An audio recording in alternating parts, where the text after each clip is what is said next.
Welcome to Whole Lot of Wolves, episode 21 of season 4. We're your hosts. I'm Joshua Buckley. I'm Paul LePage. Back in action this week, away from his work trip, our New York City producer, Mr. Alex Patakis. How's it going, Alex?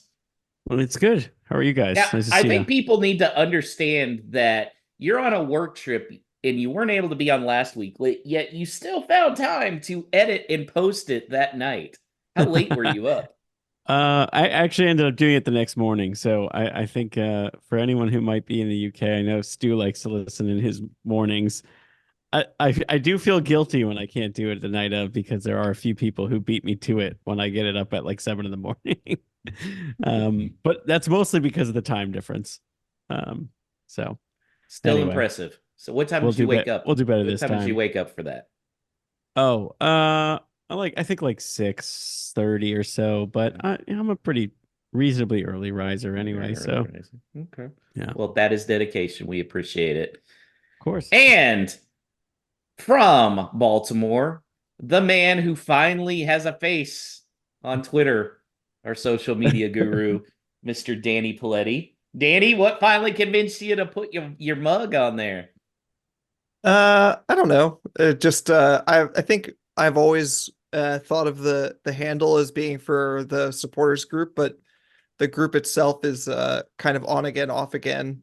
So it ends up just being me. As it's Right. not like at Joshua Buckley or whatever.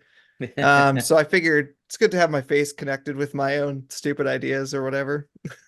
I concur. I concur. And it's a good photo. Not as good as my photo, but it's a good photo. All right, guys.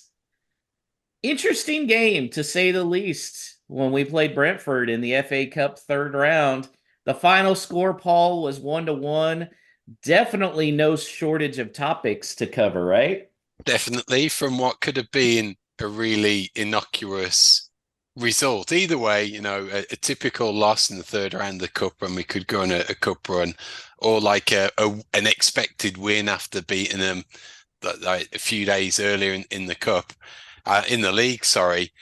Just to have what happened and all the eventualities, it kind of snapped you out of it, and you're really interested in the actual game toward the end. So yeah, unexpected, but I think you've got to really take the positives from the result.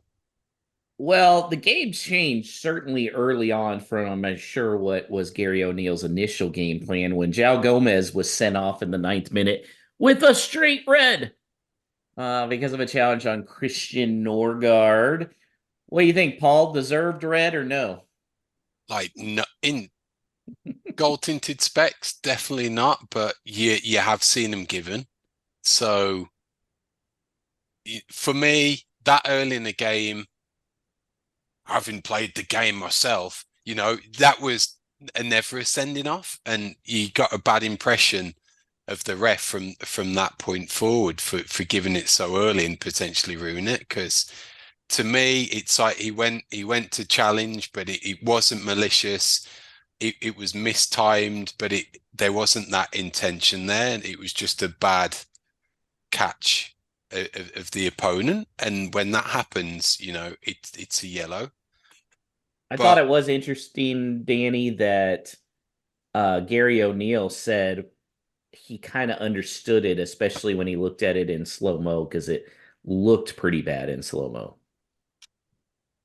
Yeah, and it's like Paul said, you've seen them given. It's not the worst challenge, especially in terms of intention. I mean, he's not going in recklessly. It's just sort of a mistake. It's like Paul said, I mean, it should be called the same way whether it's the beginning of the game or the end of the game, but I think in terms of a referee keeping a handle on a game, which we'll sort of get onto, you know, giving out a red card as opposed to a yellow card for that one so early sets a weird precedent. And then obviously, well, it's probably your next point, but A weird you know, precedent, Paul, that he didn't carry over through the rest of the game. yeah, so how many more minutes later was it where it was the tackle on Doyle and he was out of bounds? And to me, that one looked worse because That was an ankle breaker, is what that it one was. was when you look at it, when that one was slowed down, the dude's eyes wasn't even on the ball. He was going for his ankle. Yeah. So again, if Gomez is given, fair enough if that one is. If Gomez is a yellow, fair enough if that one is. But to have a red card for one and not that one, just what they were playing at, I've got no idea. Alex, do you think if that's given a yellow, if Gomez's is given a yellow, does VAR look at it and change it to a red? Probably. I think. Keep in mind I'm- that VAR was Jared Gillett. Yeah. So Well, I mean, it yes. wasn't actually. He was the assistant.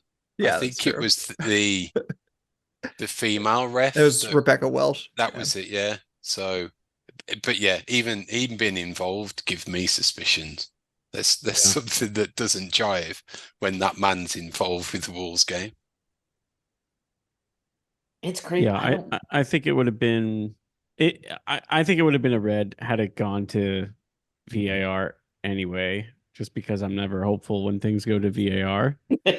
But I also just, I mean, it's really annoying that there was no foul given on the Doyle one because that just you almost want the game to stop so there's an opportunity to go to the monitor. It's almost like you want to give out like a gratuitous card because it obviously is a foul, but let's say in like some crazy instance it weren't.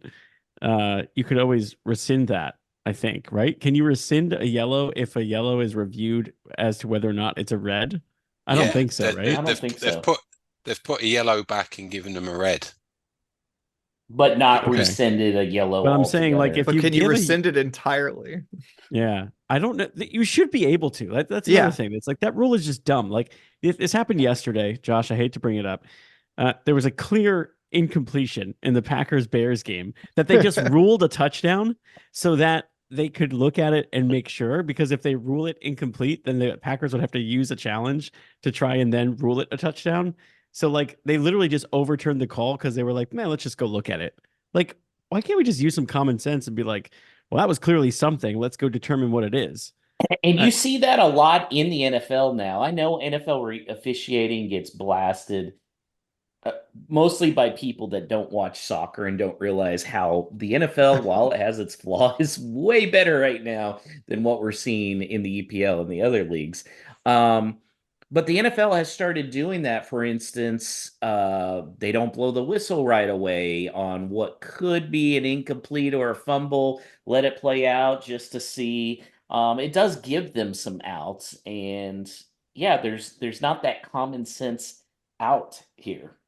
Yeah, I just think they should want to make their jobs easier, and it doesn't seem like they ever do. Like, I give yourself that out. I mean, the only application of that in the game, I guess, is letting a near offsides call go on because you could always come back and look at it if it results in a goal. But that's also just sometimes just rather annoying because like 30 seconds of play can happen and the buildup can completely change and then it results in a goal and then you see all of a sudden the flag is up. So, yeah, I don't know, but there's no way calls were going to go Wolves' way in this one. I mean, we all know, VAR assistant or not, he's involved in those conversations. At some point, Jared Gillett has the ability to say, "Good process, boys and girls," and and the call will go against Wolves. That's just how it goes. It's just awful. And Paul, it seemed like from that red card on in the rest of the first half, my goodness, it was all Brentford. And it looked bad. And you can understand, suddenly the only midfielder they have that's a true midfielder is Doyle, with Bellegarde kind of dropping into that role, but that's obviously not what he's most comfortable with.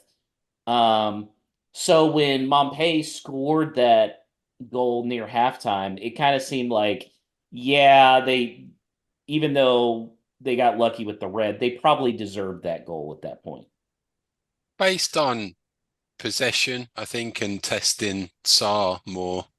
Obviously, he was the busier keeper, so on the balance of play, it was correct.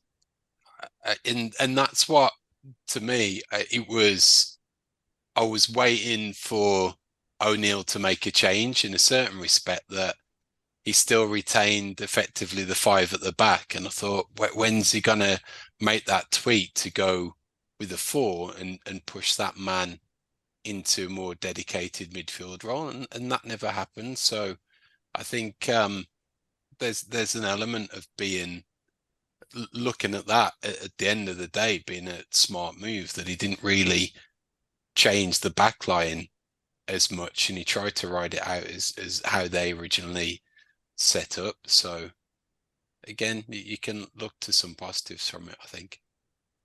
Danny, did you have any hope at halftime that Wolves were going to even draw this game, let alone win? Surprisingly, yes. You are a liar. Well, I will say that I don't know what it is, but when we're just, sitting here in the comfort of a podcast recording session, I usually don't have a lot of optimism because I'm sitting here not watching the game. But then when I'm playing, I think maybe it's just because I also have watched a lot of games with some people who are a lot more negative than me. And I sort of try to push back as much as I can on that. And I just I remember thinking that the Brentford just didn't look very good.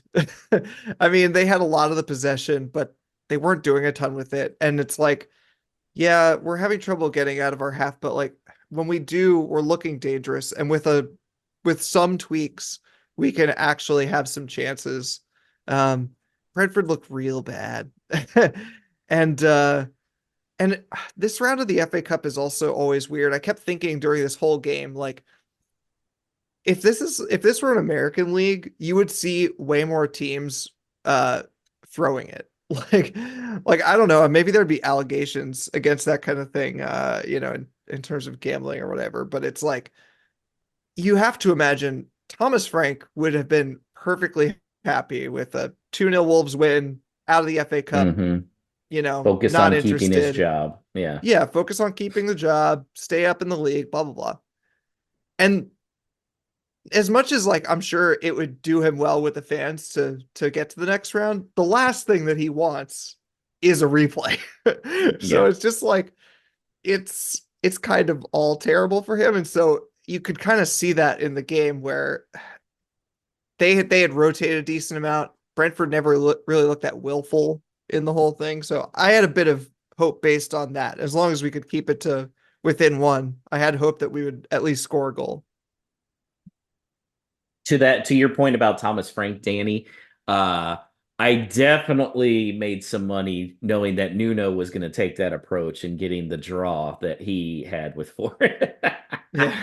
Because that's what we're used to on our side as well with the cup, is just throwing it out there. So it was very interesting. I know Saw was in there. A lot of it was because Bentley was sick, but I mean, at least you could say, well, that lineup was a premier lineup, Yeah. better or worse.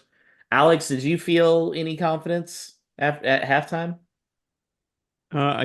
Well, to a degree, yes. I mean, and it's because of what Danny said. I think Brentford just looked so bad and not up for it that I feel like maybe there was some disappointment that João Gomes got sent off so early on their end, because they're like, well, now we actually have to take this game by the scruff and kind of go for it. I guess the only thing that I think was a major surprise was Tommy Doyle basically operating as kind of like a sole midfielder, and the fact that we went down to 10 men and didn't really make that many changes. We just kind of went on with it and still looked the more dangerous team.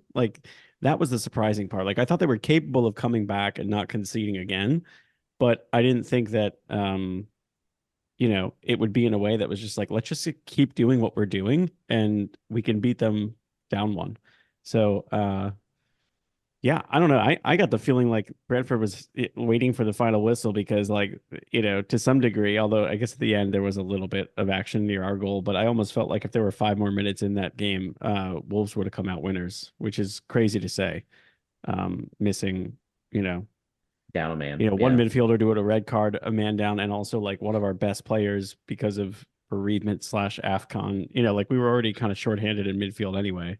Mhm. So props to Tommy Doyle for running that show. Yeah, Paul.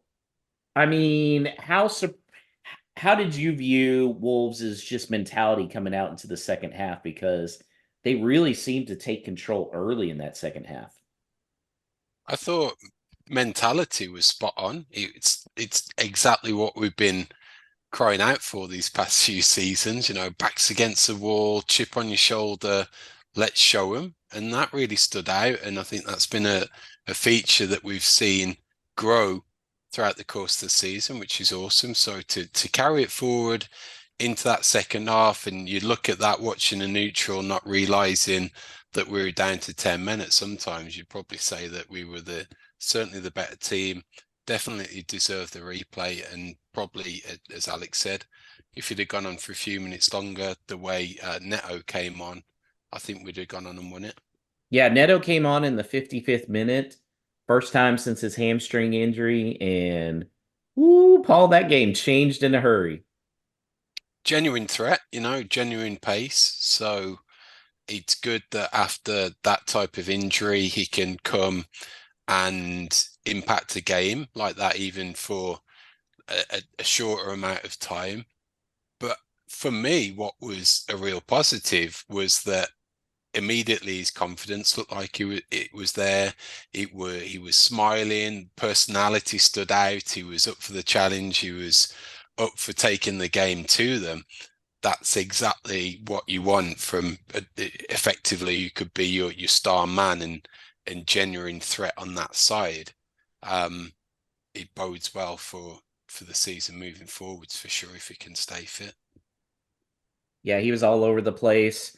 And then came Tommy Doyle's goal, Danny. I mean, what a beaut with an assist from Pedro Neto. Shocking. I mean, it's amazing.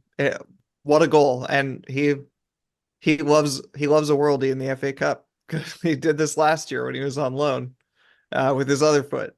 And that was the other thing is I immediately clocked, maybe it's because the commentator said with his left foot as he was shooting it or something, but to do that with your weak foot is genuinely impressive. And it's like I know he's already getting a lot of comparisons to midfield heroes of old, Moutinho and Neves, but I will say, and without any sarcasm or anything, that the sort of like ability to receive that ball, it came to him a bit quickly, and shifted onto his left when the right was being closed down, and then to take the shot reminded me of the way that Neves would set up a shot.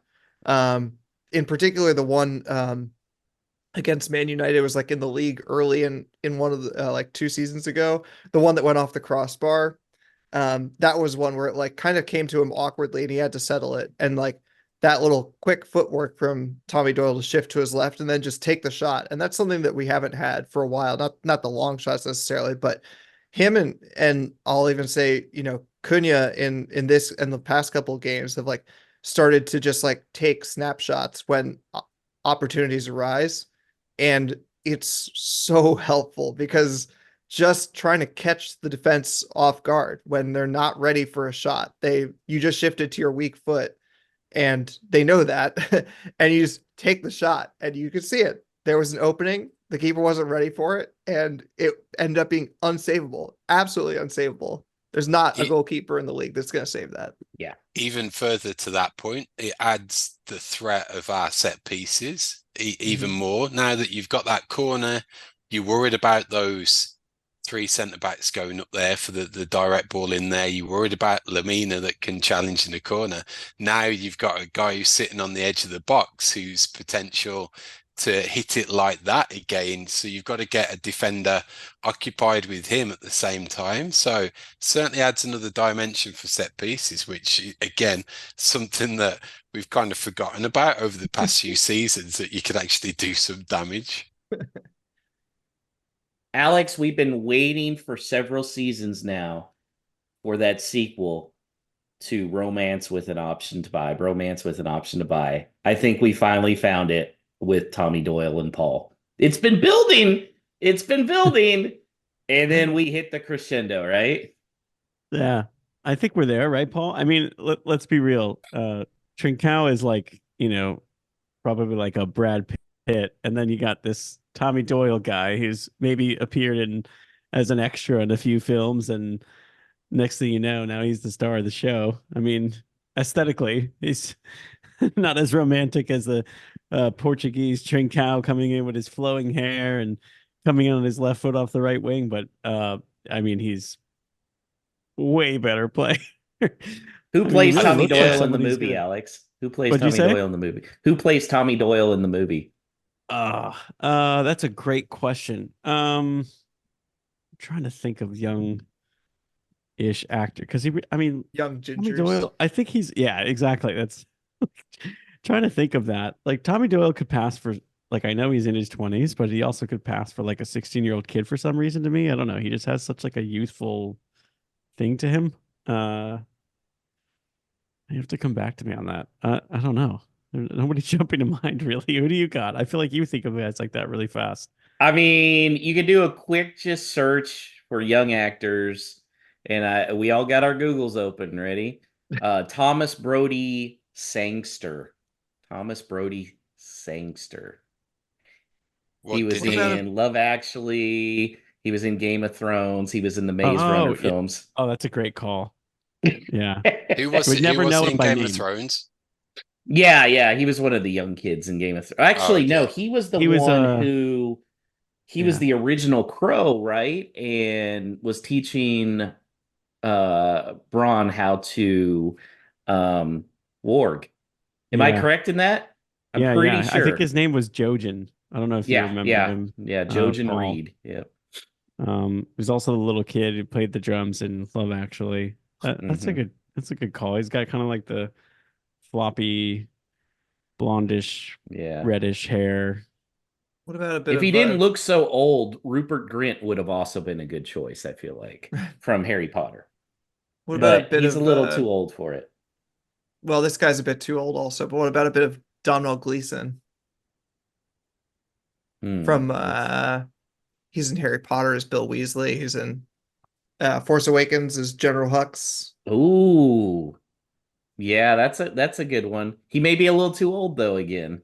Well, he's by now, yeah, he's 40. So Well, I mean, at this point, the Stranger Things cast is like in their mid 30s and they're going to be playing right. seniors. So you can make stuff work. Little deep fake. Little deep fake. Paul, do you Do like some that? Do de-aging. you like the sequel coming about here? I like it, the sequel, that much. I'm going to go full marriage and he'll become a future captain. Ooh. Wow. So it's funny you mentioned that. So my cousin who lives in California, who has officially taken the plunge so much he bought Wolves gear We got him. online. His little son, I sent a personalized Wolves kit. So we're all in there. I texted him right after that goal and I said, in a couple of years, that's going to be the captain of Wolves. Wow. You don't think so, Danny? No, I like the call. It's just, it's so early. We're I mean, well, the way I'm looking at it is he's young. They're obviously going to get him on a good contract now. Kilman at some point will leave. He'll get a bigger move. And so then you start going down the pecking order, and it's like, well, I know we mentioned this when we were talking about jerseys to buy, and Paul, you had said you thought Doyle was pretty safe. I think Doyle next year is going to be their number 10, and he's probably in 2 or 3 years, I think he's their captain. all right. Alex, what do you think? Write it down. Like it. Big shoes to fill at number 10 for Wolves, I gotta say. Danny Ah, Podence really laid the groundwork there. No. How about the fact Wolves are doing pretty decent and they have no number 9 or number 10 jersey on the game day roster? Well, I Yeah. don't know if there's another soccer club in the world that could say that. Yeah. Even if the 9 and 10 are on the bench, we don't even have them. We don't even have them. It's crazy. Yeah, to see that kind of stuff, you got to watch the NWSL like I do. I was tweeting at some point about, I was like, British fans, avert your eyes because we have a winger who's wearing a number 2 and a center back who's wearing the number 9. That's tremendous. So Doyle had that goal, Paul. He had another heat check later where he went for goal, but it got blocked. And so managed to keep it in there 1-1. I like that Gary O'Neill didn't even turtle up after the fact. They tied it. He was still going for the win. And it got chippy there at the end. Semedo got strangled. And Jose Sa was definitely having a good time with the fans. That's what I was trying to think back, and there was nothing in the league game to even have that carry over into this fixture, which again for me makes that Joe Gomez decision all the more difficult to comprehend, in that if there had been some carryover and there was that chippiness throughout and he'd put that challenge in there, then you'd probably take it a guess at where it had come from. But to have that spice added from the sending off, the decisions that weren't given. I'll tell you another one that I totally forgot about was really early when they did that other screw up from the back and Cunha was throwing goal. That had a massive chunk of his shirt. If he'd have gone down, then you'd have looked at it sending off and a penalty, and that was probably being too honest in that situation. So there was stuff like that littered throughout, and other things have certainly added some spice to the replay, but it was got to be watchable based on what happened in the first game for sure. Can I just say, what is the point of VAR? This is an old take, but it's just I get so frustrated at not even the inconsistency between the Gomez one and the Doyle one. Like, on some level, I can understand it's a subjective call, but like the hand on Semedo's throat is a red card in every single game. There's no reason for that to not be a red card. And it's like those kinds He of didn't things even get bother a me. card at all. Those kinds of things bother me because it's not like okay, we might feel that João Gomez shouldn't have gotten a red card because subjectively, like it's not that bad and it's early in the game and blah blah blah. But like that was a thing he was doing in playing the game of soccer, which to the ref's eyes got out of hand and deserved a red card. But like the reason that certain things like violent conduct are given as straight red cards is because they are not part of the game. It's not like a thing that happens naturally in soccer, and sometimes it just goes too far and you've hurt a person. Like putting your hands on a person's neck, headbutting, whatever, all these things. It's just like they're things that you should have no business doing them on the soccer pitch for any reason. And how you don't even look at that. I don't even know that it was looked at. As the broadcast was a bit odd because they weren't always fully clear about what was being looked at or not. But it's just one dude. It's got to be hard. That one blew my mind. That he clearly put his hand on Semedo's neck. Nothing, just nothing. And it's just like, what is even the point of this? This is exactly the kind of thing we should be going after. Yeah. Maybe Gary O'Neill has made Wolves too tough because Kilman could have easily went down with the headbutt and is the reason that, that didn't materialize in a red. If Semedo goes, even though it's like a strangle more than like a chop, if he just like flails backwards and even maybe stumbles or goes to the ground, like that's 1,000% going to be a red card. So absolutely. Gary O'Neill has them battling, but maybe too hard. Maybe we need to be softer. I don't know. I will say in that Everton game, when there was a little scuffle near the end, João Gomez did go behind the Everton player and kind of got his arm, and it was around the neck area. I was surprised that wasn't given a yellow. I think the reason it wasn't is because it wasn't in malice. It was trying to just pull the guy away, and that just happened to be the first thing that trying to break him up. Yeah, so I did see that on Twitter. People were like, well, this happened last week. Well, I think intent was shown there as opposed to this one where it was like, he intended to strangle Nelson Semedo. Paul, what do you think was being said to Jose Sa that got him that fired up?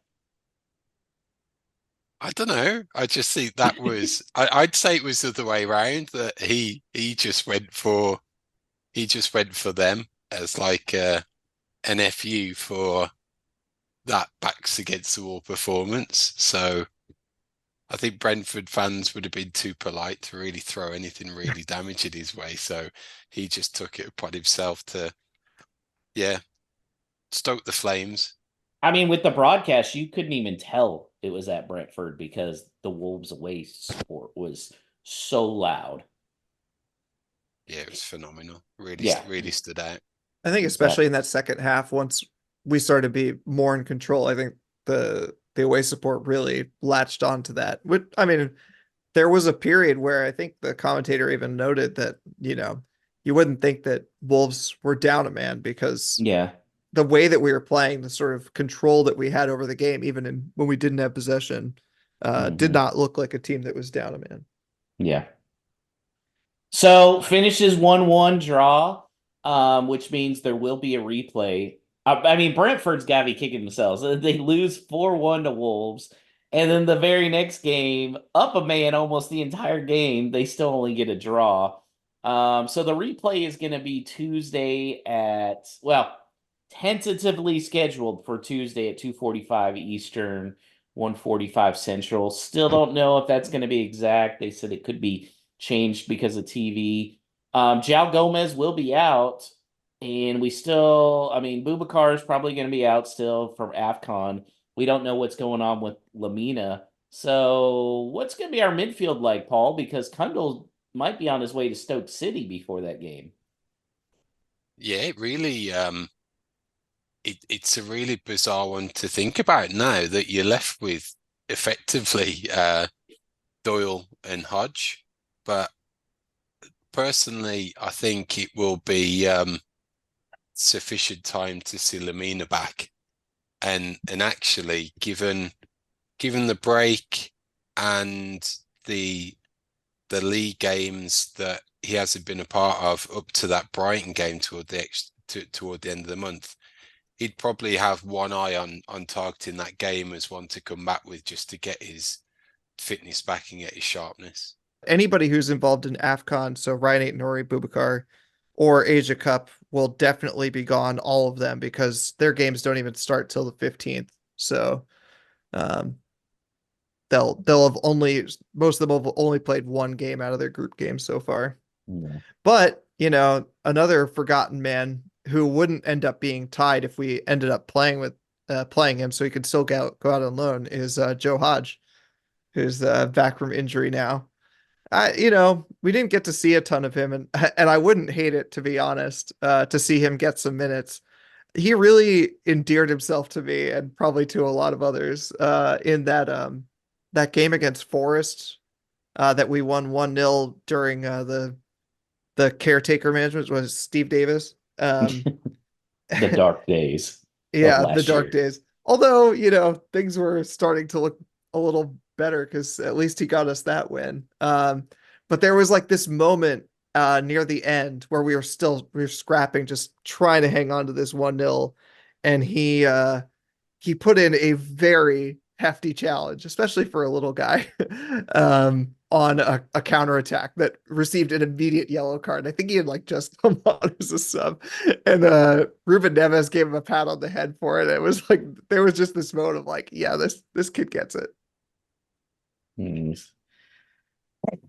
Well, here the other question I think is going to be, does Neto start over Sarabia? And I'll let the Sarabia big fan Alex Patakis start with that.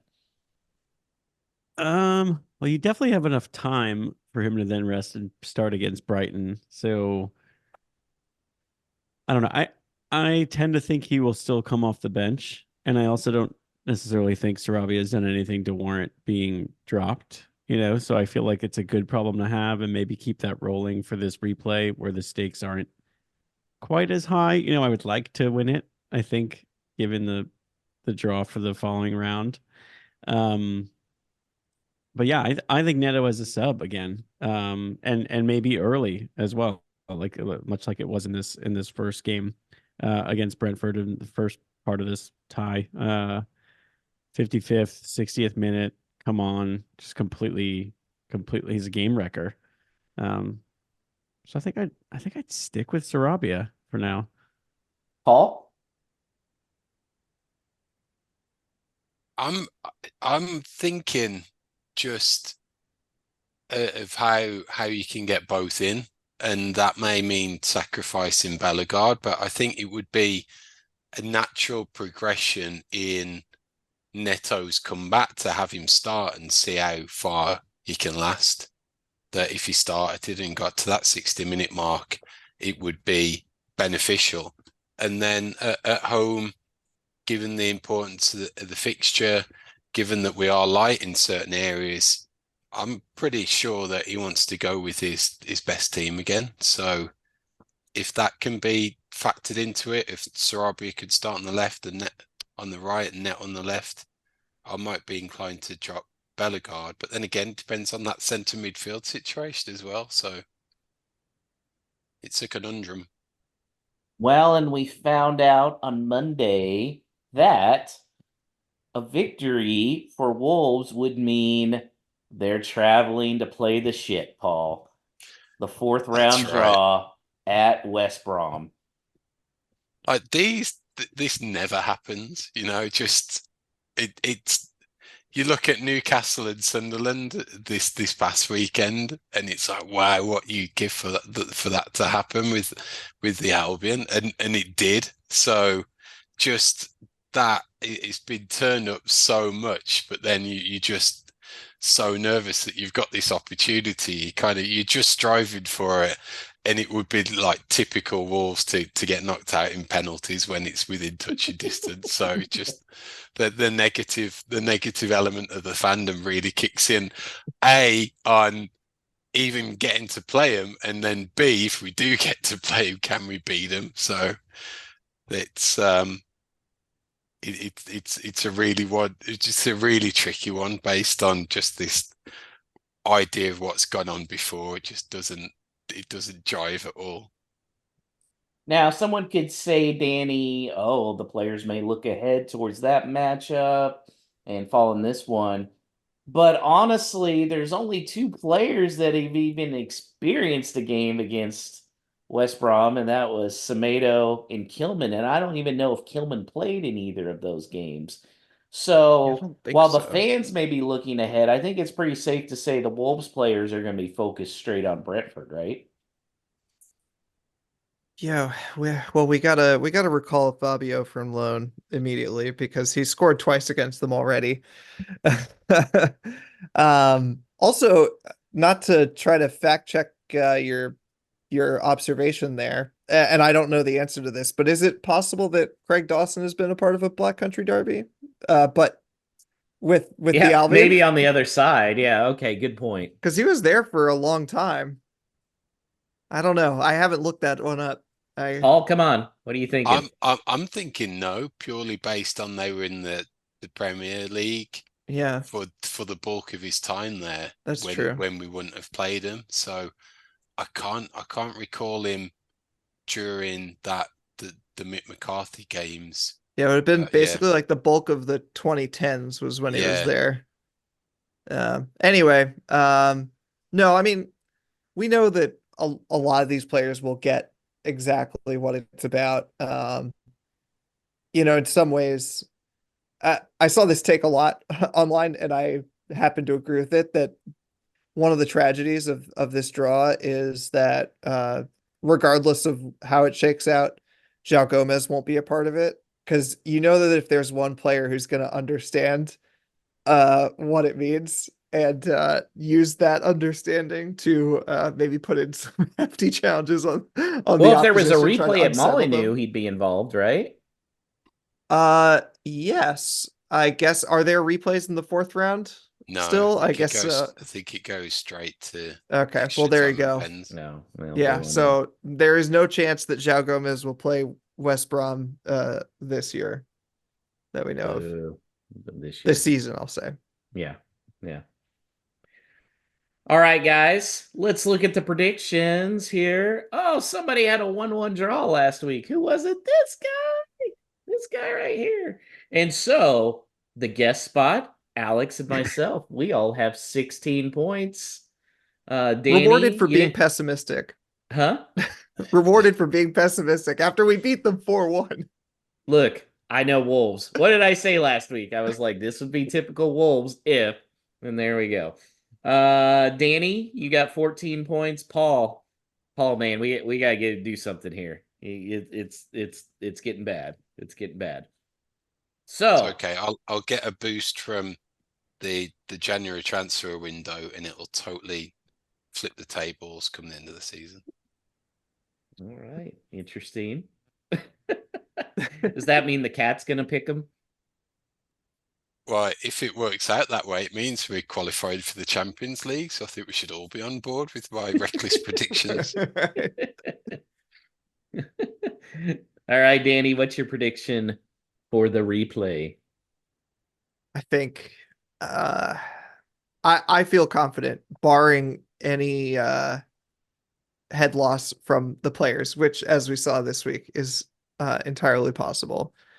They're pretty well drilled, though. I don't think they'll let the occasion get to them, but um, there's always an errant tackle from someone. But I do think, that being said, the crowd is going to be up for it now. There was some groaning about ticket prices in the past few days, and that has completely evaporated now that there's the prospect of a Black Country Derby coming up if we get through this one. So Molineux is going to be rocking. I don't really see anything other than a Wolves win, which is the kind of optimism that I'm completely afraid of.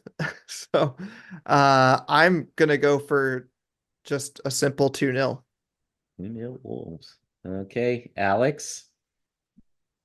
So, I keep using NFL analogies, and when a division rival like plays they play in the playoffs, and let's say like one team has won both regular season games, and just like it can't be the same thing three times. And I know that Wolves didn't beat Brentford twice already, but they looked way better than Brentford twice.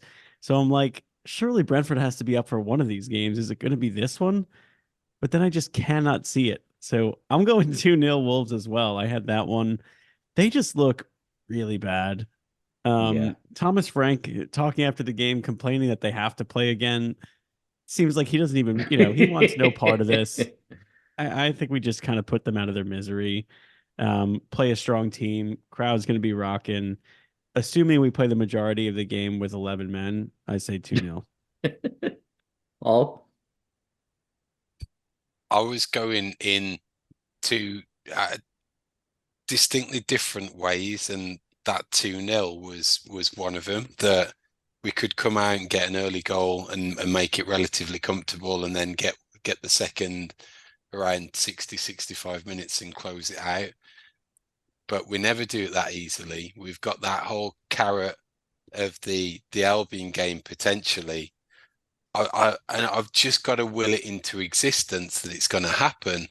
But I think they're going to make it as difficult as possible. So I think it's going to extra time and penalties, and we win on penalties. Dear Lord. I know. what's the score in regulation? 1 each. We'll 1-1. probably get a goal and be hanging on at the end, Wolves and that they get it.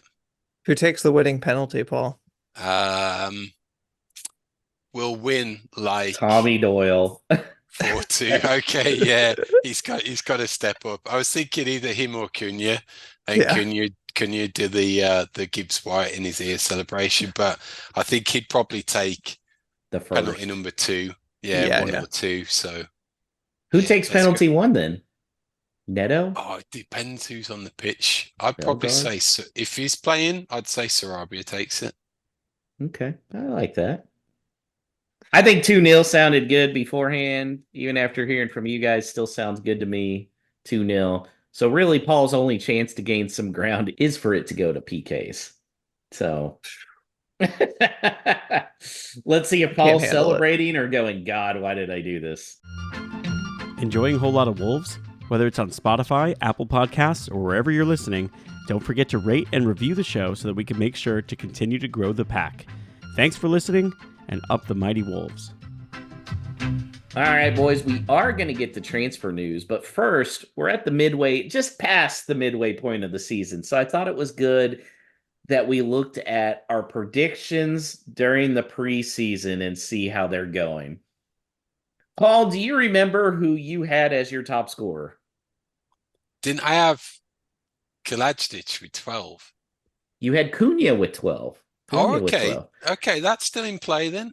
Yeah, the rest of us not looking so good. I had Fabio with 12. Rip. Alex, you had Big Sassy with 10. Chris Fisher had Fabio with 14. Yeah, not looking good. Oof. Oh. This is He's one of gotta my have a- favorites. Player of the season. Paul, who'd you have as player of the season heading into the year? Tommy Doyle. I got no idea. No, it was Matthias Nunes. Oh, no way. Shit. Yeah. Yeah. Alex, who did you have? I think I also had him. You also had Matthias Nunes. Yeah. Chris Fisher and I had João Gomes. Goal of the season scorer. I had Neto. Okay. Alex, you had Matthias, so you're definitely out there. Yep. Paul, who did you have? Tommy Doyle.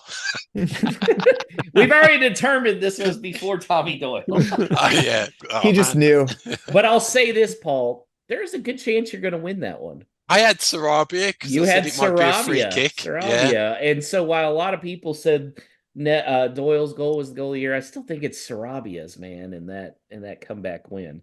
That was a Yeah. good one. Chris had 8 Nari. Not completely dead. League Cup finish. Alex and Paul, you had the same answer. What was it? Quarters, maybe? Out in the fourth round. Fourth round. Oh, I had never it mind. correct. I said third round. So now the FA Cup. This is where it gets interesting. Paul, what do you have for the FA Cup finish? I think it was doom and gloomish of going out in the third round. It was doom and gloom. Yep. Oh, no. Still in play. Yep. Alex, you and Chris had the same one. What was it? Maybe I had quarters for this one. You had round of 16. So, yep.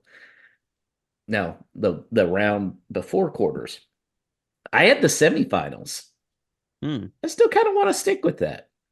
I still want to get Premier League finish. Paul, what was your Premier League finish? 12, I think. Nice try. You had him at 15th. Oh, okay. Chris also had him at 15th. Alex, me and you guessed the same. What was it? 13? Close. It was 12th. Oh. You had him at 12th. And then the surprise of the season. Paul, do you remember your surprise of the season? Yeah, Kilman getting picked for England. Kilman getting picked for England. Man, you remembered that one, huh? I had Alex Scott by the end of the summer window, so that definitely did not happen. Chris had that Wolves are going to make Euros if Lopetegui stayed. Alex, do you remember yours? I feel like I was so high on Big Sassy, but I can't remember if my surprise. Maybe I just justified him scoring double-digit goals as a surprise. No, it was new owners. New Oh, owners. that's right. Oh, I went real juicy. Hey, that's in play, kinda. Yeah. You never know. All right, so real quickly, we're going to do our mid-season predictions now from here on out. Paul, Wait, I like the old format where I wasn't involved in the first one, so I don't have to hear my bad takes back. You get in this now. Paul, top goal scorer and how many? I'm sticking. You're sticking with Cunha with 10. With Well, 12. no. How many's Channy on now? Are we talking Just- Premier League or Yeah, Premier League. okay. Huang is currently on 10 goals. Cunha's on 6. Yeah. Sasha's on 2, but he's not likely to get any more. Highly unlikely. I think just on that, I've got to switch it to Wang and go for like if he's on 10 now, he's going to get at least. I'm going to go 15 goals for 15. Wang. Okay. Yeah. All right, Alex. I mean, it's really hard to go with anyone but Huang. But I do think it's kind of spicy to go with Cunha, Okay. who's finding his finishing form. You know, who knows Not how Lamina. deep I'm surprised by this. who knows how deep South Korea might go. Mm, Give me Cunha. They'll be like right near each other. I'll say Cunha with 13 goals, okay. and Huang might slow down a little bit. Although, I mean, Man, that would all be right, that disappointing though. Whole that'd be second really half, only disappointing, two actually. goals from Huang. Yeah, all right. Let me amend that then. That's way too little. I'm gonna go Cunha goes on an absolute tear and he finishes with 16. That's a nice one. Yeah. Danny? I have to go with Wang. I'm just trying to decide how spicy to go with the goal total. Um because he's honestly it's very possible that he breaks Raul's record for goals in a Premier League season. Premier League goals in a Premier League season, obviously. What is that one? Um 18? I think it might be even less than that. The question is, do I go all the way up to 20? That's a tall order because he's going to miss until middle of February-ish. And then may But need a break afterwards. We don't know. yeah, maybe. I mean, my feeling is that if Korea have a good Asia Cup, like if they win it, it's going to be in part because of him, and he's going to come back on fire. Uh, I'll go with a bullish 18. 18. Which Huang would with eclipse 18. the 17 that Raul scored as Okay, the good. Great. highest That's a scoring better player of the season. justification for going with 18. Yep. All right. I like that 17 number. I'm going to go Huang 17. So there we go. Three of us say Huang, but all different numbers. All right. Player of the season, Paul. Lamina. Lamina. Alex. Well, if my first thing came true, which I barely believe at all, it's got to be Cunha. For Yeah. not just the goal contributions, but also everything else he's done for this team. Danny. Yeah, I think interesting. Cunha's a good shout just because, like you said, it's not just the goal contributions, but it's also the role in the team. But at the same time, I feel like Lamina is really cementing this sort of like almost legendary status already in terms of like what he means to the supporters and what he contributes on the field and everything else. I wonder if that's going to continue to rise, but it really all depends on the goal contributions from Cunha because those could always bump you up a bit if Wolves go on a tear and finish, top half and Cunha's big part of that. I'm still gonna go Lamina. I feel like that's the safer choice. I feel like it's the easy choice right now. Because he's going to come back. Keep Yeah, in mind, we're probably going to get his brother too. I maybe. mean, I think a contract extension is pretty close around the corner for him. So I'm going to say Lamina as well. Paul, are we going to send some kind of award this year? There is talks mooted potentially, so there are some irons in the fire for the inaugural Whole Lot of Wolves Player of the Season. Because I think if we send a cowboy hat to Mario Lamina, he seems like somebody that would wear it. Oh, he'd wear it. I think he'd wear it. Yeah, I think so too. FA Cup finish. Paul, are you sticking with your negative? Well, no, you're not because you have them advancing. So do you have them losing to the Baggies or getting a little further? Yeah, a little further now. God, I don't know where I'm even saying this, but I'm going to say they're going to make the final. Oh, yes, I love it. But then lose in the final? Is that what you're saying? Yeah. Oh, God. That would be. Who would Don't they don't lose do to? this to me. Like Man City or Okay. Liverpool or someone just crappy like that. Alex? I'm gonna go semis. Armed with what we know about them now, I think they're a really good candidate for a cup run. They could, if they get a tough draw, they've proven they could beat anybody. They don't have Europe like many of the teams that we would consider a tough draw. They can go full strength pretty much the whole way. They have a manager who, in like a one game playoff, essentially, you could argue can set them up in a way where they could beat anybody. I'm feeling the cup run this year. Yeah, I'll go semifinal. Danny? Oh my God. You can't make me do this. This is exactly the kind of thing that you regret predicting. Um, I hate that all of the arguments for a deep cup run are so good because it is very tempting. And I'm looking at the draw from today, and it's like there's some very good fixtures there for a deeper cup run. I mean, Man City have to play away at Spurs, and they never do well at Tottenham. And there's a few other all Premier Arsenal's League. already out. Yeah, Arsenal's out. There's Chelsea are playing Aston Villa. I mean, I don't know that we would be that fearful of playing Chelsea in the cup, but it's just I hate this. I'm gonna say quarters Borders, okay. because it's gonna be a middle ground between we get eliminated immediately and make it to a final, and I'm being a coward, basically.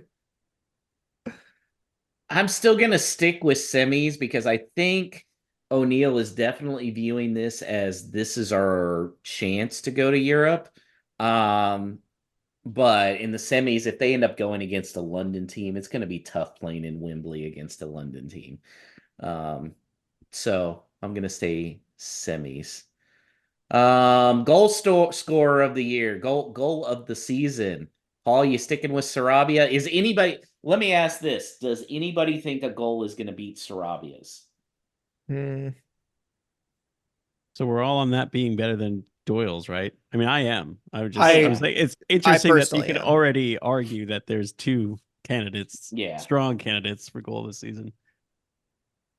I say no. I think it stays. I don't at think Sarabia I don't goal. think so either. Just for the meaning of it, Danny, think anybody Yes. beats? Ooh, No, I think smart money is on that one being the okay. goal of the season. Okay. The only caveat is like a goal like they should have scored against I guess it was Everton, that sort of like 20 passes that led up to the shot from João Gomez. Something that isn't like a spectacular a worldie of a shot, but Yeah. is Even that nice for other Sarabia one reasons. was just incredible. Yeah. And it kept the comeback. Okay. Final Premier League position, Paul. I hope you're going higher than 15th. Yeah, I'm going that we'll be challenging that Europa Conference League spot, and we'll finish 8th, and maybe that we're either in the mix, get close to it, barring other teams doing well, that we may get a sniff at it. I'll go 8th. Alex? Oh man. I really want to be optimistic. It's just so hard to predict who is going to drop out in front. I do think they could finish above Chelsea. I really believe that. So I think I'm just going to say 10th, one Okay. position higher than they're in right now. But then you can talk yourself into how bad a form Newcastle's been in. Brighton had a strong start, but they don't scare anyone. Like we could pull level with them if we just beat them after the break. I mean, you really can like convince yourself that this team can actually make a second half of the season run. But like at some point, we're gonna not score goals, right? Like that has to even out. No, it doesn't. Well, I not if felt you keep, that. yeah, not if you keep plenty of lemons and salt laying around. I'll go 10. I'll go 10. Okay. That's as high Okay. as I can go. Danny? Yeah, I want to believe that we'll be in the hunt for Europe. That would be such an amazing achievement just to even be in the conversation after what we expected from this season when Lopetegui left. But like Alex, I am not so certain who can fall off. I mean, it is funny if we win against Brighton and other results go our way, we could end that weekend in eighth. Or I mean, we could beat Brighton by like 6 goals and be in seventh. But that seems less likely. So it's like not that wild, but at the same time, I don't know. I agree with Alex. I think we'll finish above Chelsea. I'll go ninth. If you sit here long enough, you could also talk yourself into the fact that like we've done this well and we barely like there was no like Gary Yeah. O'Neill did this. Imagine like as we continue to kind of evolve They're in Dubai right now working on it. Oh Yeah. my God, I can only Alex is talking imagine himself into a Champions League right now is what he's the doing. goals that are being Well, you crafted. can also talk yourself into, we have this inverse fixture run now where at the beginning of the season we had all the hard teams at home and all the quote unquote easy teams away. That means latter half of the season is going to be the other way around, all these winnable games at home where we're strong. But that scares me a little too. Like if they can make a European run, like if they just beat the teams they're supposed to We beat. are But, like, such Wolves fans. let's not struggle We against get all the Luton easy teams. teams at home. Oh my God, that's so bad. Just setting up for heartbreak is all it is. I'm ready to Yeah, be hurt again. Exactly. I think ninth is pretty fair. I like ninth as well. So all of us have top half of the table there. Paul, what do you think is the biggest surprise for the rest of the season here on out? I don't know how you summarize it, but just like O'Neill's impact, and he won't get it, but he could have a discussion to be like coach of the year. Manager of the year discussion for O'Neill. I like it. Alex? Yeah, that's a great one. Although, I mean, Emery will be hard to beat, but he's playing a different, the resources are much different there going into this season. Ooh, you know what? I'll just get crazy and I will say that it will be someone that will be announced in January that comes in and ends up being a real contributor for the rest of the season. Oh yeah. Nice. Okay. Impact January transfer. Impact January signing. Okay. Danny? Wolves esports lift at least one more trophy till the end of the season. Is it a big enough surprise to say Max Kilman won't get called up by England, or is that just what we expect at this point?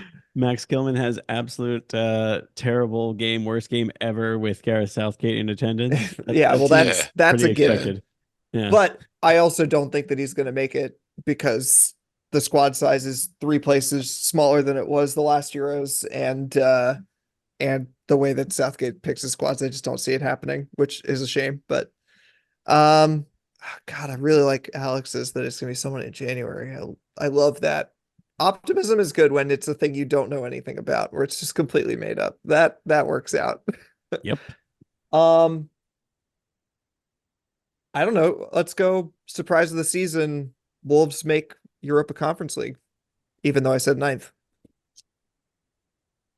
Covering your bases. I like Yeah. it. Hedging his bet.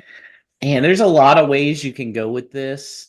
I am actually for surprise of the season, and it may not be done by the end of the season, but I'm going to go back to Alex's preseason. I think we have new owners in some form of capacity, probably in a minority role, but we're going to have some type of new ownership coming in. I think the brand is rebounding.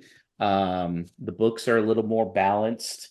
And I can see Fosun. I don't think they like this up and down of the Premier League. I mean, Gary O'Neill was saying, hey, look, they brought me in and told me keep us up. I don't think they want to go through this every year, and they see the type of commitment it takes to actually win. So I'm going to say ball is rolling on new ownership come the end of the season. But they'll keep esports. Because why not? Well, you got it. I mean, if we're not getting esports trophies, what is all this for anyway? Right. I feel good that our midseason predictions are going to be way better than what our preseason ones, because holy God, those were awful. I found it interesting though how much belief you guys had in Matheus Nunes, the Yeah. rat. He was the only hope we had. Yeah, Well, yeah. and look at what he did. I mean, shoot, yeah, he was awesome. Here's a He question: got could we vote for Matheus Nunes player of the season, even if he hasn't played for us most of the season, because the money that we spent on him, we got to reinvest in Tommy Doyle and others. I mean, I was the one pitching Mario Lamina for man of the match. That last match we won 3-0, so Yeah. I'm all for it. All right, let's real quick look at January transfers. Fabio, he's gone on loan to Rangers. I don't think any of us are surprised. Do you think he ends up staying there and gets bought by Rangers, Paul? I don't see him getting bought by Rangers, but I think this move's been done to get him the exposure that a move happens in the summer to a similar statured European team who's in the Europa League. I think he'll do well enough to at least retain some value and some form that opens that route up. Danny, any chance of Wolves getting near the money that they spent to get him? Not from Rangers. Well, yeah. I agree with Paul that it's not going to be the Rangers, but I will say that I take Gary O'Neill at his word, even though I know it's probably a lot of media work that him and Hobbs are doing. That both Sasha and Fabio will be looked at in the summer.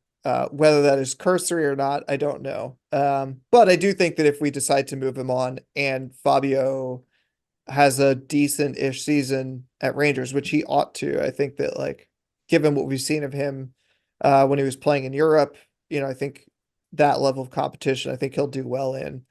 I could see us getting, I don't know, an amount that is more or less acceptable to the fan base, which I guess I'll leave vague, but in that sort of like face saving level of like 18 to 24 million, where only the crankiest people say, well, we didn't make our money back or whatever. But So really the it's like, majority of Wolves fans, gotcha. yeah, I know the predominant take will still be grumpy, obviously, but I think you could see getting an amount that is like pretty reasonable given uh given what it needs to be accomplished, which again is a lot of face saving. Alex, disappointing that Sasa ended up leaving for Frankfurt on loan. I think the two of us have been very hopeful that he was going to be the guy. Yeah, it's disappointing that it didn't pan out the way I think we had hoped. But in the same breath, it's like I can't be that disappointed because at the time that we had predicted this and kind of crafted these expectations for him, we didn't really understand the style that Wolves would be playing. We didn't really understand who Gary O'Neill was. And I mean, I can't, there's no way you can be disappointed by what we've gotten from our forward line and the work rate that they put in, their pressing, their actual, goal tallies. So, it's there, in a perfect world, there was a time and a place where Sasha Kalajdzic came in and scored 15 goals and everything went through him. And that's just not the way it shook out. So I think good for him, good for his family. He's going to have a child. Hopefully maybe he'll end up back in Germany permanently and closer to home, and away you go. But, yeah, he did win. He did score 2 winners though. Even, all this being said, he Yeah. still is responsible for 6 points It in did the seem first like half of the season. that option off the bench that you cried out for, that you put the big Absolutely. man on and throw the ball in there, and there's where those six points came from. But yeah, just odd that it hasn't panned out based on that, But I suppose that comes down to the player and what he ultimately wants, so it's fair enough. And it Yeah, should his have been loss- 7 points if it should have been 7 points if he gets the penalty in that Man United game. Yeah.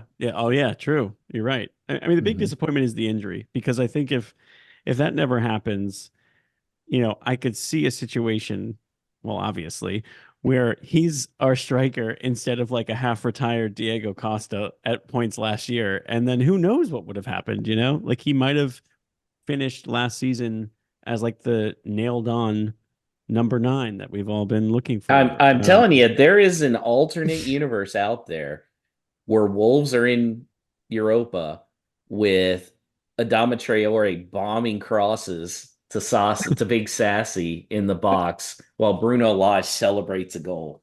This is a level of delusion that I'm not on board with. That's nice. In some universe, look, Dr. Counterpoint. Strange said about all the millions, there's one. Yeah. There's one. Counterpoint. Bruno Lage didn't know what the hell he was doing. He bought a 6'7" striker because he thought he could get balls onto his head. Didn't know what the hell he was doing, and we were honestly better off because we were scrapping that year with a half retired Diego Costa just to yell at people on the pitch. Bruno Lage has not lost a game in that season without a number 9, Danny. How many did he lose with a number 9 down at Botafogo since then? Because let me tell you, he lost several. I see Alex. That's Alex's big thing. Bruno Lage, he went down swinging with that. You took the words out of my mouth. As delusional as it may be, don't ever take that from him. It's not. Yeah, we may be delusional, but that was even more delusional. So what are the options with both those guys gone? Well, there's been talk about bringing in Hugo Ekitike. We're gonna the January has to be our pronunciation lessons month. Yeah. Easy Ekitike. So we got Easy E potentially coming in. They were in talks to get Danny Ings, which I don't think many big Wolves fans were too thrilled about. However, with Antonio potentially being hurt, he may be sticking around. Who would you like to rather have over those two guys, Alex? Ekitike, and I think that is the person I envisioned when I said my surprise of the season would be somebody that they sign in January. I don't know how he gets onto the field, considering we still have Neto, Sarabia, Hwang, and Cunha all playing really well. And you have Cunha like bombing goals too, so maybe we go ultra aggressive and finish the season like playing in like a 4-4-2, and it's Cunha and him and Neto and Hwang all on the field, and Gomez and Lamina just hold it down. I mean, he's just like he's an exciting prospect. He could also just be another young player who doesn't really amount to anything. But what I find interesting is like when you look, when you go and you look at all these guys and try to figure out what they're about, like you're not going to glean much from his time at PSG, but he is at PSG, right? Like so that's a big thing, but he's not playing many minutes at all. But on FBref, his number 1 most comparable player is Matheus Cunha. I was going to bring this up too. Clearly we have a type, and I like that type. So I'm excited about that. And I don't know that his defensive work rate is like otherworldly, but it seems like he's willing to put that in. He's bigger. He's 6'2". Danny Ings doesn't excite anyone. It's a 32-year-old guy who's been around the block, whatever. If Ekitike is a slightly younger, slightly taller, higher ceiling potential version of Cunha, like, hell yeah, man. Like, I definitely want that. And it sounds like we're ramping up the pursuit. So, there was a period where I was very worried that we just confused Wolverhampton for Wolfsburg because they're the other team that's in for him. And if you go to like his transfer market page, like where they list transfer rumors, we're not on there and Wolfsburg is. So I'm like, is someone in France just not aware of Wolverhampton Wanderers? But it seems like that's legit. So I'm excited about him. But a lot can happen. Could be another name, but that's who I would want. I don't know what you guys think. I'm not sure in terms of players that stand out and the names that have been mooted. It's like that. So they want Cunha in that more of a floating number 10 role. So that's what's interesting here is that, you would think it would be a different profile of striker, not someone exactly like him that they want to bring in as a double act. But even then, like if they want to bring Cunha in as a number 10, that detached striker, how do you accommodate it? You know, when it's been performing so well with the three of them or variations of, and you're getting Neto back that missed, what was it, 8 games in the end, or a good chunk, and is still the leading assist maker in the league. It's where does it go to accommodate it?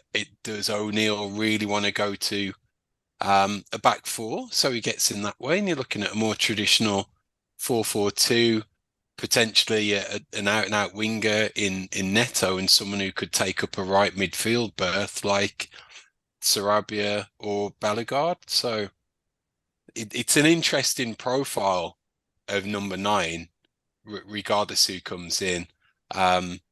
If it's not a Tiki, I think they'll keep the powder dry and just get a stopgap till the summer and make a go all out for someone that checks all the boxes. Yeah, I agree. I think a stopgap makes more sense, especially Danny, since Mario Lemina's brother is probably coming in, no? Yeah, I mean that's the rumor, and it seemed pretty locked up. It was weird. It sort of popped up all in one day where we woke up one morning and there were these rumors, and then by I think around noon our time, there were already things saying, "Oh, he's on his way back from his." So he is on loan at Sampdoria. That he's on his way back to end the loan, and he'll eventually go to Wolves.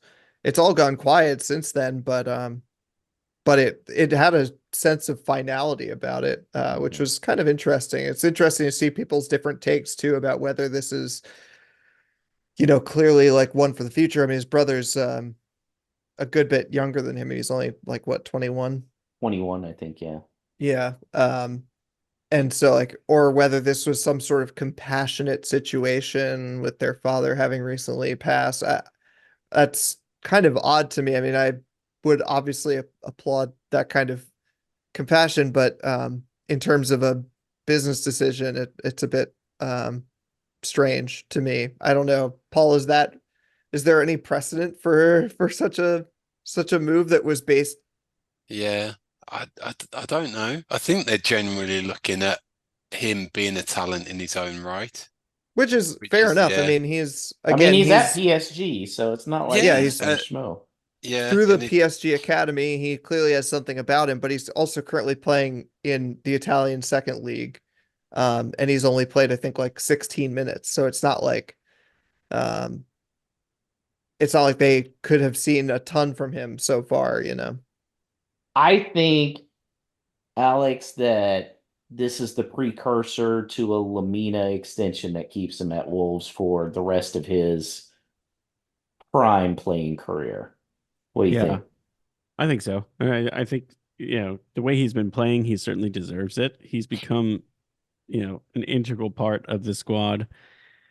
I think if this is going to mean that he doesn't, catch eyes for anything else, it's almost like I know he's the older brother in this scenario, but Thanasis Antetokounmpo is just going to be on the Bucks roster until Giannis isn't on the Bucks, and Mhm. Giannis says he might play forever on the Bucks. So like, if he's going to retire a Buck, then Thanasis is going to have a spot on their roster on the bench, getting almost no minutes forever. And I'm not saying Lamina is the Giannis of the sport, because Nope, then that's what I heard. That's what I he would heard. basically We be can return to that in the predictions part. he'd win a Ballon d'Or basically. He would have to do to like meet those expectations, but um I'm here for it. But generally speaking, I think some of the names that they've been linked with, whether they materialize or not, they're exciting just from the standpoint that the profile of guys we're going after aren't just George Mendes guys, all Portuguese, who want to get a payday for George to get a payday, and they'll come and maybe they work out or they don't. Like, I love that we're fishing around in PSG's academy, or at least, I know Ekatike, I think, came from Reims. So he's not a PSG academy kid, but like, a bunch of 20-year-old kids at PSG. Like that's worked before. Christopher Nkunku came from there. Musa Diaby. Like these guys Yeah. exist in that realm. Like, so let's start fishing in that pool. Let the George Mendes guys go to Forest now. Yeah, let the George Mendes guys By go the to way, Florida. I like how do they're they already arguing like, whoa, whoa, whoa, we're not getting close to FFP. do Yeah. Forest need a number 9? Because I know one that's playing in Scotland right now. Well, if Nuno sticks around, you never know. Speaking of Mendez, we got Pedro Neto, friend of the show, Johnny Phillips. He reported that Neto is expecting to leave Wolves this summer, and Mendez is already lining up offers. Paul, how true do you think that is? I think it's true, and I think it's something that we've got to come to expect, that they will be looking at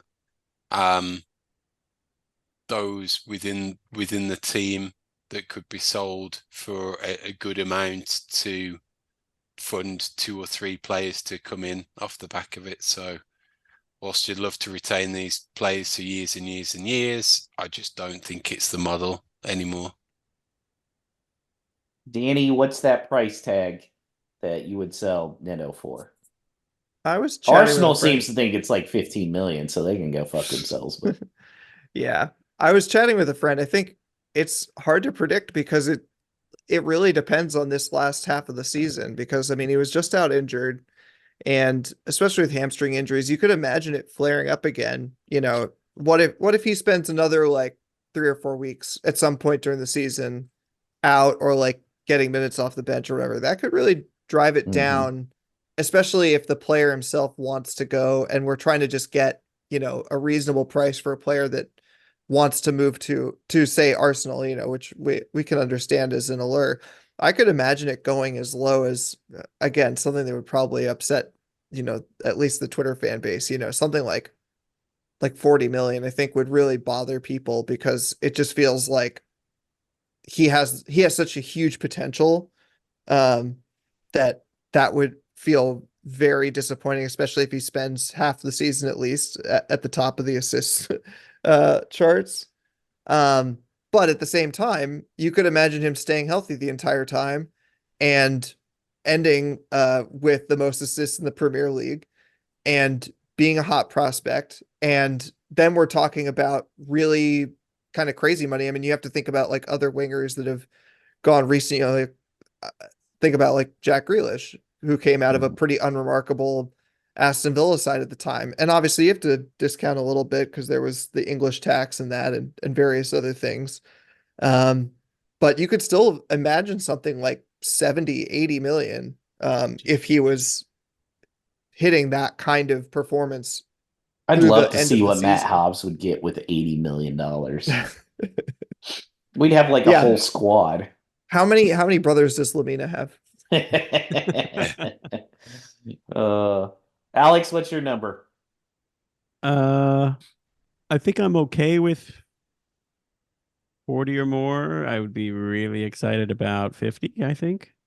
And this maybe is delusional optimism, but a lot of that is based in the fact that I trust what they will do with the money when they get it now, because they have an actual, smart football person running the operation. It's I mean, amazing. if you look at the last, I know he spent more than that, but like the January transfer window, I mean, our 2 players of the season are Cunha and Lamina, right? Like there was almost no debate. It was just which one of the two it would be, unless something drastic happens. Which I think is actually crazy that we didn't even discuss Neto at that point because he could finish the season with like Yeah. 14, 15 assists or something like that. But yeah, I trust them. So like, screw it. I'm not scared of like losing him and not being able to replace him. They played very, very well without him. So Yeah, they really did. give me 45, 50. Let's get on with it. I wish him the best. And he's also someone with a serious injury track record. Like, so you gotta, yeah, I would love to see him stay at Wolves and have a Neves like career, but like if you had to bet on it, like Right. I'm not betting on him having many seasons where he's injury free, unfortunately. So he could, yeah, Chelsea, Paul, Arsenal. Paul, I think because of his injuries, you're probably looking at 35 realistically. What do you think of that number? I think it's a little low. I think they can stretch it and probably put an argument together to get more. Hope so. I hope so. So, Yeah, Neto has at the summer he'll have 3 more years left on his contract. His ends in at the end of the 26-27 season. yeah, and we ain't doing Mendez no favors, so those days are done. No, you give us prime money, homeboy. Okay, Paul. FanFest has been announced, and it's going to be the first weekend in April in Nashville for our game against West Ham. What are you thinking about that? I'm thinking it's time to take TextFest on the road. So we will be looking at getting representation there, doing a live podcast immediately after the game, and seeing that we can't have some fun in Music City. All right, Alex, you coming? I got to start looking at flights. That sounds great to me. Yeah. Danny, you gonna be able to make it? Same. I'm looking into it. I'm very hopeful. Let's go, boys. We got to do it. I will be there, Paul. I will be there. I'm luckily my dad doesn't live but 2.5 hours away in Alabama, so a nice little just trek on up for the weekend. Looking forward to Nash Vegas. Haven't been there in quite some time. So, Justin Busnado of Tennessee Wolves, we expect, quite an outing for us. Let's go. Get to planning, Justin. Just kidding. I know he's got a young kid. But seriously, we gotta have a cool weekend. Need a lot of support. I want to see a ton of friends of the show, ton of podcast listeners there. That would be exciting. Andrew Smith lined up already, so Yeah, there's yeah, one. Andrew Smith's coming. So we can all take opportunities to bash him for saying how awful Gary O'Neill was. Throw him in the river. Yep. Yeah. Love you, Andrew. Love you, Andrew. I just really want to experience a Baltimore Wolves victorious binge in person instead of on Twitter. In Nashville, Wow. Holy God. Live, yeah. Live stream for it all. Live stream. Yeah. That might be when the usually- whole lot of Wolves YouTube channel begins. Just a live stream.